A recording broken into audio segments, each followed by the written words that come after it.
Hello everyone, एक बार फिर से स्वागत है आपका एक और नई वीडियो के साथ। आज की इस वीडियो में हम बात करेंगे सोयाबीन की फसल में लगने वाले खरपतवारों के बारे में। हमारी सोयाबीन की फसल में कौन कौन से खरपतवार उगकर आते हैं, उनको हमें किस तरीके से कंट्रोल करना चाहिए, कौन कौन सी दवाइयों का किस समय पर हमें इस्तेमाल करना चाहिए जिससे कि हमारी सोयाबीन की फसल में उगने वाले खरपतवार आसानी से कंट्रोल हो जाएं और हमारी सोयाबीन की फसल पर कोई नुकसान भी ना आए। और इसी के साथ बात करेंगे सोयाबीन की फसल में उगने वाले सबसे ज्यादा जिद्दी खरपतवार मोथे के बारे में। यह हमारी फसल में किस तरीके से कंट्रोल करना चाहिए, कौन सी दवाई का हम इस्तेमाल कर सकते हैं जिससे कि हम इसको आसानी से कंट्रोल कर सकें और हमारी सोयाबीन की फसल पर कोई असर भी ना आए। तो बने रहें वीडियो में लास्ट तक ताकि आपको पूरी जानकारी अच्छे से मिल सके। तो चलिए शुरू करते हैं बिना देरी किए। हमारी सोयाबीन की फसल में उगने वाले खरपतवारों को 3 भागों में बांटा गया है: संकरी पत्ती, चौड़ी पत्ती और मोथा परिवार के खरपतवार। संकरी पत्ती में छोटी चिकिया, धूप घास, धानबाजी, क्रैप घास, बोकना, मकड़ा, किरचवाई जैसे खरपतवार आते हैं। और चौड़ी पत्ती में जंगली चौलाई, सफेद मुर्ग, राम मुनिया, कुपी, हजारदाना और जंगली जूट जैसे खरपतवार आते हैं। और मोथा वाले खरपतवारों में मोथा के परिवार वाले खरपतवार आते हैं जैसे छतरी वाला मोथा, जड़ वाला मोथा और इसके अलावा ढीला भी मोथा परिवार में आता है। तो अगर आपकी सोयाबीन की फसल में इन खरपतवारों का जमाव हो चुका है तब आपको अपनी फसल में स्प्रे करना चाहिए। तो स्प्रे हमें कौन सा करना है आइए जान लेते हैं। दोस्तों, अगर आपकी सोयाबीन की फसल में संकरी पत्ती वाले खरपतवारों का जर्मिनेशन हो चुका है तब आपने आदामा कंपनी के एजिल का इस्तेमाल करना है। एजिल के अंदर आपको प्रोपाक्विजाफोप 10% इसी फॉर्म में देखने को मिलेगा। इसके अलावा आप धानुका कंपनी के एर्गा सुपर का भी इस्तेमाल कर सकते हैं। इसके अंदर आपको क्विजाफोप इथाइल 5% इसी फॉर्म में देखने को मिलता है। ये दोनों ही दवाइयाँ बहुत ही अच्छी दवाइयाँ हैं जो कि आपकी सोयाबीन की फसल में सभी संकरी पत्ती वाले खरपतवारों को आसानी से कंट्रोल कर लेती हैं और इनके इस्तेमाल से आपकी सोयाबीन की फसल पर कोई साइड इफेक्ट भी नहीं होता। तो अगर आप सोयाबीन की फसल में एजिल हर्बिसाइड का इस्तेमाल करना चाहते हैं तो 250 से 300 ml दवाई को 150 लीटर पानी में घोल बनाकर अपनी 1 एकड़ की फसल में छिड़काव कर देना चाहिए। छिड़काव करने से पहले आपके खेत में नमी होनी चाहिए और आपको इसका छिड़काव जब करना है जब को आपकी फसल में खरपतवार 2 से 4 पत्ती के हो जाएं। तो अगर टर्गा सुपर का इस्तेमाल आप सोयाबीन की फसल में करना जा रहे हैं तो आपको 400 से 500 ml दवाई को 150 लीटर पानी में घोल बनाकर अपनी 1 एकड़ की फसल में छिड़काव कर देना चाहिए। और इसके अलावा दोस्तों, अगर आपकी सोयाबीन की फसल में चौड़ी पत्ती वाले खरपतवार उगकर आते हैं तो इसके लिए आपने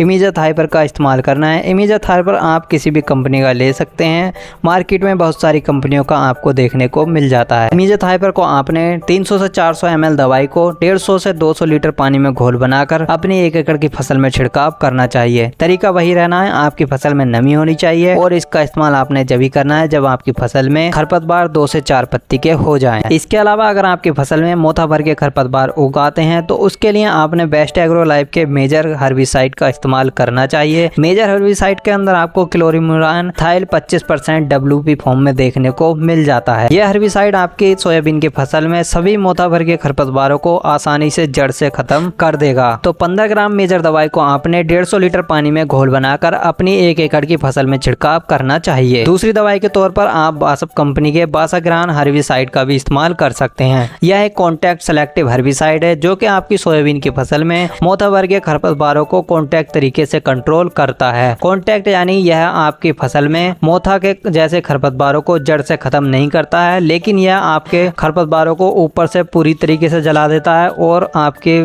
फसल में जितने भी खरपतवार होते हैं वह एकदम उगकर नहीं आते हैं, एकदम जमाव उनका नहीं होता है। बहुत टाइम तक उनकी ग्रोथ रुक जाती है। इतने टाइम में आपकी फसल लंबी हो जाती है, बड़ी हो जाती है और वह खरपतवार छोटा रह जाता है। इस दवाई का इस्तेमाल आप अपनी फसल में 2 बार भी कर सकते हैं। इसका आपकी सोयाबीन की फसल पर कोई साइड इफेक्ट नहीं होता। तो दोस्तों, आप अपनी जरूरत अनुसार किसी भी खरपतवार नाशी का इस्तेमाल कर सकते हैं। आपकी फसल में कौन कौन से खरपतवार हैं उसी तरीके से आप किसी भी हर्बिसाइड का इस्तेमाल कर सकते हैं। तो अगर आपकी फसल में सभी तरह के खरपतवार हैं तो उसके लिए हमें क्या करना चाहिए आइए जान लेते हैं। तो इन सभी खरपतवारों को एक साथ कंट्रोल करने के लिए आपको कॉम्बिनेशन बनाने की जरूरत पड़ती है। कॉम्बिनेशन में आप एजिल हर्बिसाइड को 250 ग्राम, इमीजाथाइपर को 300 ग्राम और इसी के साथ मेजर हर्बिसाइड को 15 ग्राम, तीनों को घोल बनाकर आपने 200 लीटर पानी में घोल बनाकर अपनी 1 एकड़ की फसल में छिड़काव करना चाहिए। दोस्तों, स्प्रे करने से पहले आपको जरूर ध्यान रखना है कि आपकी फसल लगभग 4 से 6 दिन की हो जानी चाहिए और आपकी फसल में पूरी तरीके से नमी होनी चाहिए और स्प्रे करने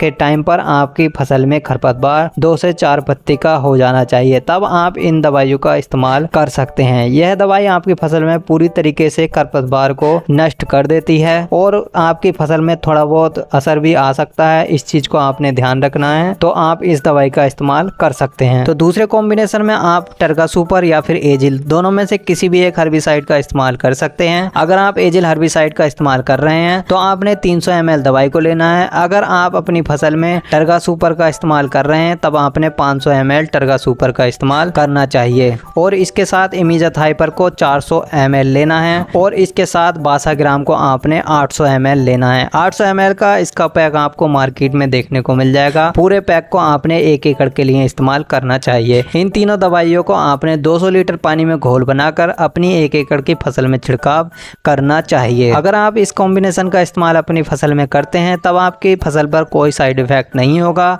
आपकी फसल पर कोई भी दिक्कत नहीं आएगी। तो आप इस कॉम्बिनेशन का भी इस्तेमाल कर सकते हैं। बाकी दोस्तों जो कॉम्बिनेशन हमने बताया है, जितनी डोज हमने बताई है उसी डोज पर आप इसका इस्तेमाल करें। किसी अन्य दवाई का इस कॉम्बिनेशन के साथ मिश्रण नहीं बनाना चाहिए। अगर आप इसके साथ किसी अन्य कॉम्बिनेशन का मिश्रण बनाते हैं तब आपकी फसल पर बहुत ज्यादा नुकसान पहुंच सकता है। तो इसलिए इसका ध्यान रखना है, आप किसी भी दवाई का इसके साथ इस्तेमाल ना करें। और दोस्तों स्प्रे करने के बाद आपने 2 से 3 दिन बाद फिर से अपने खेत में दोबारा से पानी चला देना है। और दोस्तों अगर आपकी सोयाबीन की फसल में या किसी अन्य फसल में किसी भी साइड इफेक्ट, किसी भी खरपतवार का साइड इफेक्ट या किसी भी दवाई का साइड इफेक्ट दिखाई देता है तब आपने अपनी फसल में जो ग्लूकोन डी आता है उसको आपने आधा किलो को लेना है। उस आधा किलो ग्लूकोन डी को आपने 200 लीटर पानी में घोल बनाकर अपनी 1 एकड़ की फसल में छिड़काव कर देना है। और इसी के साथ आप एक सिलिकॉन बेस्ड स्टिकर का भी इस्तेमाल कर सकते हैं। अगर आप इस दवाई का इस्तेमाल कर देंगे तो आपकी ग्रोथ दोबारा होनी चालू हो जाएगी। जो आपकी फसल में दवाई का साइड इफेक्ट है